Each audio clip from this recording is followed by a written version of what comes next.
Welcome to Aging Health Matters, a podcast from Essentra Health, a beneficiary and family-centered care quality improvement organization. We plan to cover healthcare topics for the Medicare population. Information in today's show may help you or someone you know in their healthcare journey. Thanks for joining us. Now let's get started.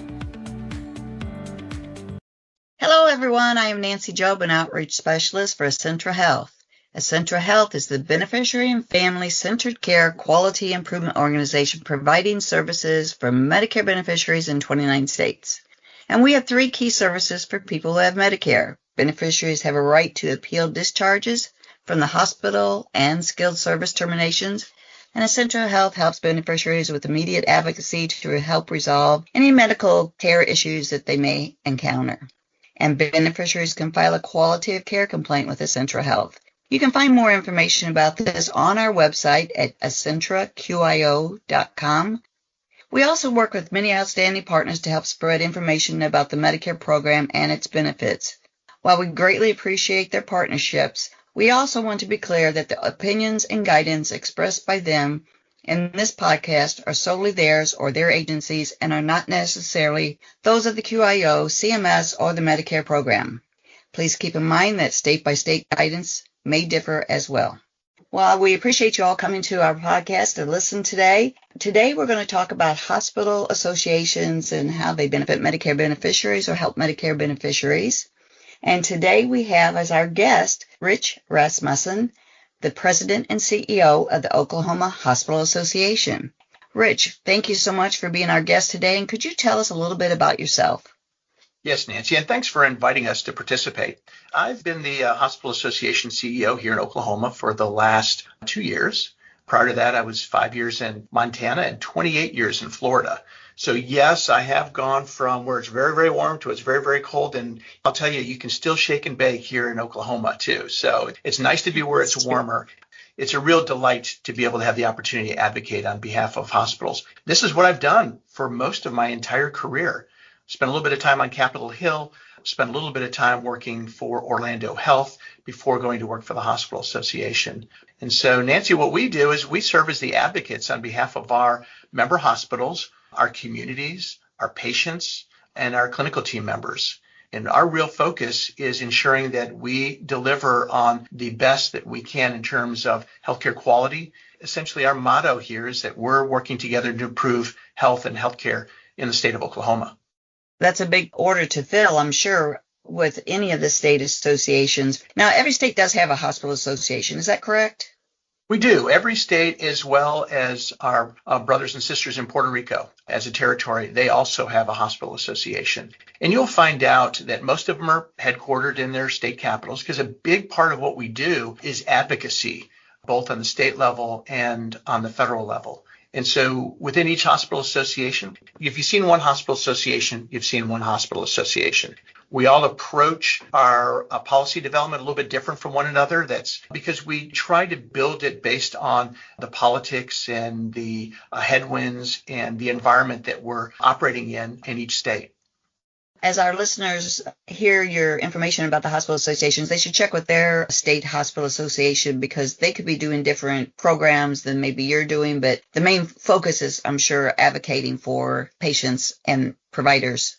Absolutely. You can look at our advocacy being political advocacy, but we also advocate in terms of what we're doing on behalf of our vulnerable patients, what we're doing on behalf of our Medicare patients. Let's just pause there on Medicare, for example. If you look at most states that have rural hospitals, they're participating in a Medicare beneficiary quality improvement program, MBQIP. And so a lot of states, their hospital associations are working to assist their hospitals in improving their quality numbers as measured by MBQIP.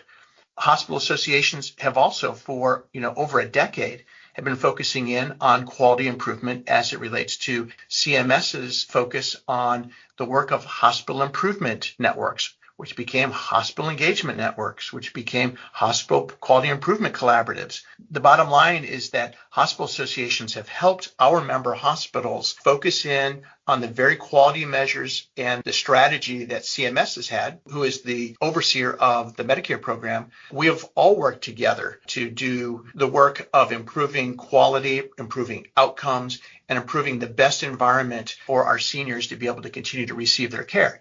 And in so doing, it impacts what we do in Medicaid, what we do in terms of serving folks that are privately insured, as well as those who have no health insurance at all.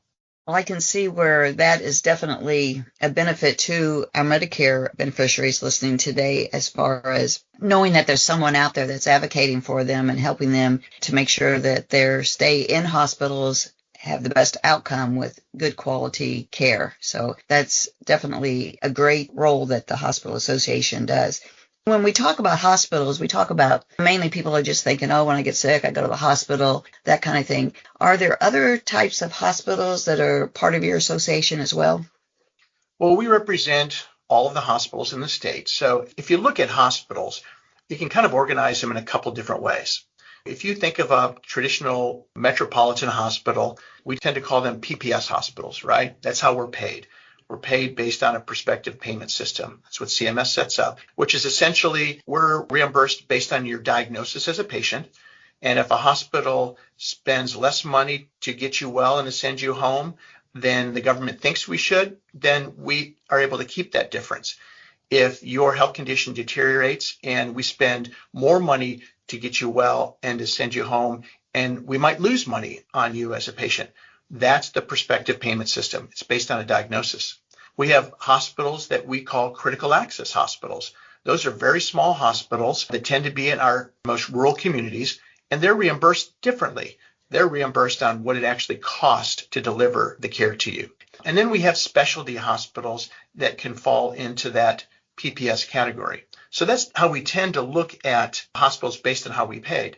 Now, from a licensure perspective, and we again have all of those hospitals in our state, and as do our peer states, from a licensure perspective, we would have what we would call acute care hospitals. Those are hospitals that provide essentially all of the services that you would need. Emergency care, they would provide surgery, things like that. We would have specialty hospitals, those that would maybe focused in, for example, on orthopedics or on behavioral health. We might have a children's hospital. There are different ways in which you could define or different ways in which you could look at how the services are delivered or how they're reimbursed. But the bottom line here in Oklahoma, we represent all the hospitals. Well, thank you. I learned a lot there myself listening to all the different types of hospitals that are available, because I know everybody kind of just thinks, oh, I go to the hospital and don't really give it much thought on that. But I have seen like long-term care hospitals on drive by them, and I'm like, what are those? So. Yeah, that would be an example of a specialty hospital, right? So their specialty is long-term care acute. If somebody is a ventilator patient, they may be in that long-term care acute hospital. There may not be the ability for them to be discharged to their home or to a nursing home because their level of intensity that they need for care is much higher. And we tend to see that in ventilator patients. We might see that in neurologically impaired patients. They've been in a traumatic accident and they need neuro care. It might be someone potentially burn could fit in that category. So those long-term acute care is just what it is. They need acute care services for a longer period of time. Thank you for that explanation. I know that you've been really busy advocating for different programs there in Oklahoma. And I'm just curious, can you share an initiative or a project that you all are doing in Oklahoma that you're pretty proud of there? And thank you. I appreciate that question. We have been working really hard. At OHA, we've stepped back when I got here and we reimagined what we could do through our foundation. All foundations are charitable organizations. And so for us, we wanted to say, what could we do with what we have today and how can we grow it and how can we have even greater impact on outcomes and on quality in our state? And so we reimagined our foundation. We renamed it, rebranded it. It's the Foundation for a Healthy Oklahoma. And the real focus is on that term healthy. And so again, stepping back, we looked at what we could be doing. And so one of the areas we immediately flexed into is working with our Oklahoma Perinatal Quality Improvement Collaborative. which is the collaborative that focuses in on making sure we have the best environment for moms and babies. And we were able to bring OP Quick up underneath our foundation. So we look at the quality work we're doing in our foundation. Now we have a real clear focus area for moms and babies. We have historically been very involved in quality improvement for the Medicare population. Now, we don't know what that's going to look like under a new federal administration, how that program is going to work, and even if it will be continued. So we don't know the answer to that. But we continue to focus in on how we can improve the quality and the outcomes for our Medicare population. And so in that Medicare population, and I'll give you an example of one area we focused in on. Obviously, it's a very vulnerable population. Seniors are vulnerable. Look at my mom as an example. At 95 years old, trying to keep her in her home becomes more and more difficult. But coverage for her, where she has historically been in a Medicare Advantage plan, we've now had to work to move her back into traditional Medicare, not knowing if her health condition will decline and she might need skilled nursing or some other services that a Medicare Advantage plan may not offer or may not approve. So at OHA, we oftentimes find ourselves trying to communicate and educate seniors about the differences between Medicare Advantage and traditional Medicare. And so at OHA, we launched a website called MedicareDisadvantaged.com. It's just as it is, disadvantaged.com, because what we wanted to do is we wanted to create a communication stream for seniors to better understand before you make a decision on whether you leave traditional or original Medicare, however you define it, and move to a Medicare Advantage plan, that you understand that you are waiving rights away. Because now you're no longer with Medicare, you're with a private health plan. And so what happens when you do that? And questions you should be asking yourselves, like the services that are being promised to me, are they really available in my community? And I will tell you, if you're a Medicare Advantage patient in Buffalo, Oklahoma, guess what? There's no health club there for you to participate in. There are no dental services there for you to participate in. There are no optometry services available for you there. So you think you're getting all of these additional benefits. You're not getting them in that community. So for seniors to understand that, it's really important. And if they do decide on a Medicare Advantage plan, what are the questions they should be asking themselves? Or if their spouse, partner, or dependent is doing the work for them to evaluate, what should they be asking themselves? And so we launched this last fall during the open enrollment. And last fall, we had over 2.5 million impressions to our website, all coming from Oklahoma. And we continued it. We adjusted our content beginning in January as folks had the opportunity to switch out of an MA plan back to traditional Medicare during the second open enrollment. And we continue to see growth in the use of our website. So I will use that as just one example of a project that we've worked on that really has impact on Medicare beneficiaries, because we don't want to see our most vulnerable seniors exploited.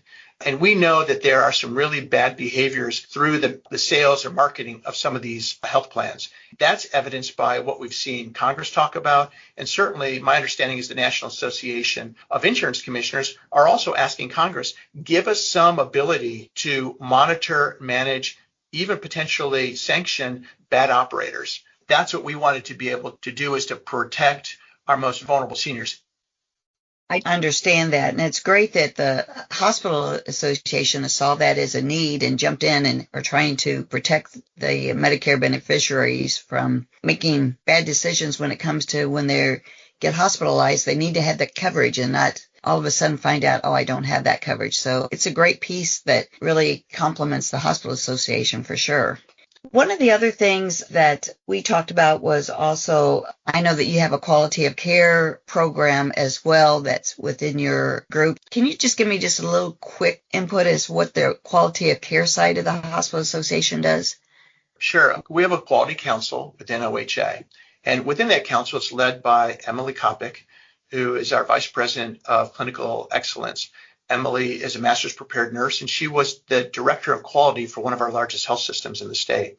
And so we were able to convince her to come to OHA, and she quickly saw the value of what we could do moving forward. Certainly, we've had a lot of good work that we've done historically, but where do we go moving forward? And so our quality council was assembled, and in that, we have quality leaders from hospitals all across the state anyone who wants to participate in quality, we're going to welcome them in, and we're going to find resources to support them in that effort. It's chaired by one of our board members, Trent Borland, who is a hospital CEO from one of our critical access hospitals, who has a real passion for improving quality in our rural communities. And so they come together and they focus in on what are the scope of measurements that CMS is looking at, and how can we learn from one another as we lean into improvement in areas where we as individually or as a field can do a better job.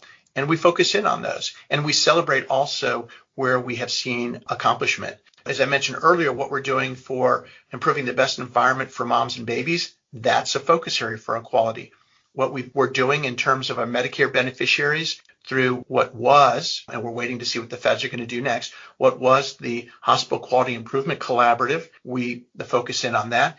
And where we're focusing in on some other areas in terms of rural health improvement, comprehensive lung screening across the state, which we have an involvement in, looking at social determinants of care and where the association can have influence in improving that as well. And then our biggest goal is to utilize what we're doing in quality along with the strategic leadership that our board members and our hospital member CEOs have, and that is to move Oklahoma from a position of 47th nationally in health performance to a much better place, perhaps 35th by 2035. So that's our aspirational goal. We have our foot to the pedal on that to move us into a better place. We're confident that we can continue to improve, and certainly that's a whole other conversation about or how we're attempting to get there with the work that we're doing.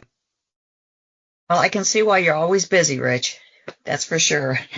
Is there any last minute thoughts or anything that you'd like to end our podcast with as far as to reach out to Medicare beneficiaries and how they can maybe get a hold of the hospital associations in their states?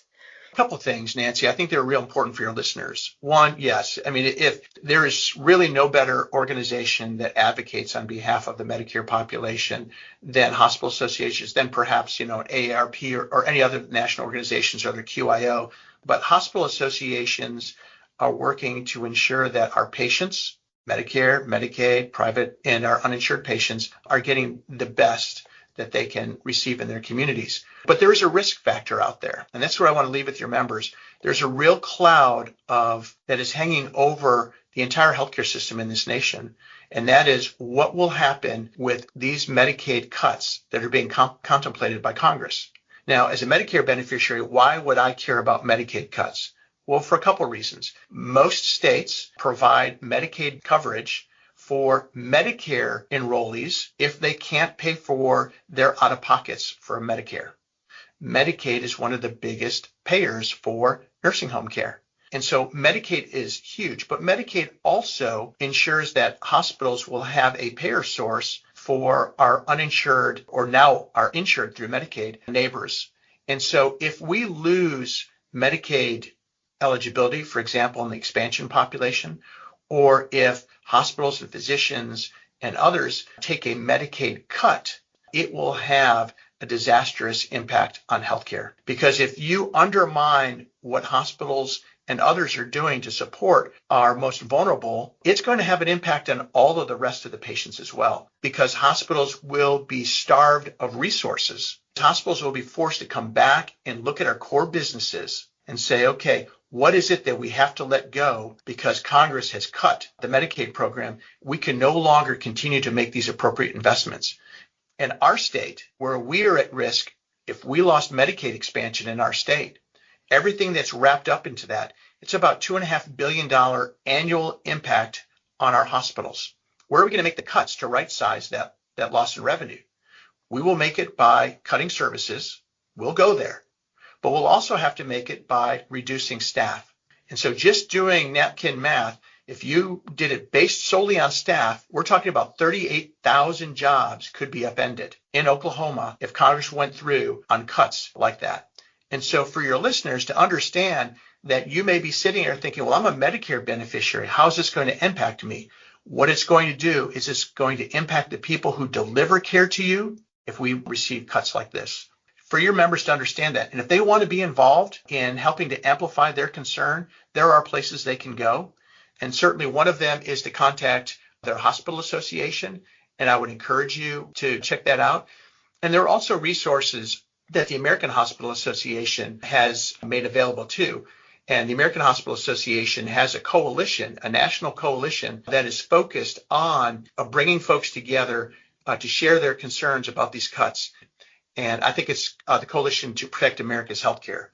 And so I would encourage folks to check that out, but reach out to your state hospital association and say, I'm concerned about this. I would welcome the opportunity to amplify my concern with our members of Congress.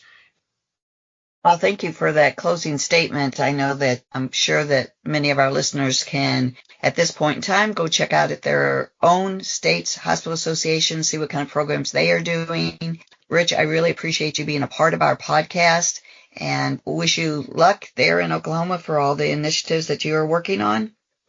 Nancy, I was going to say thank you for the work the QIOs do. Hospitals and certainly our hospital associations always look for opportunities to collaborate, and we appreciate the willingness to collaborate.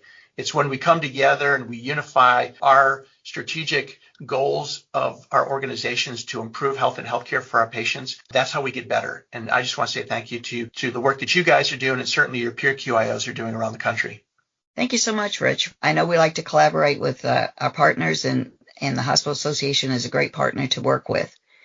Thank you for listening to Aging Health Matters. Please go to our website at accentraQIO.com and check out our other podcast topics or sign up for our newsletter for the most up-to-date information.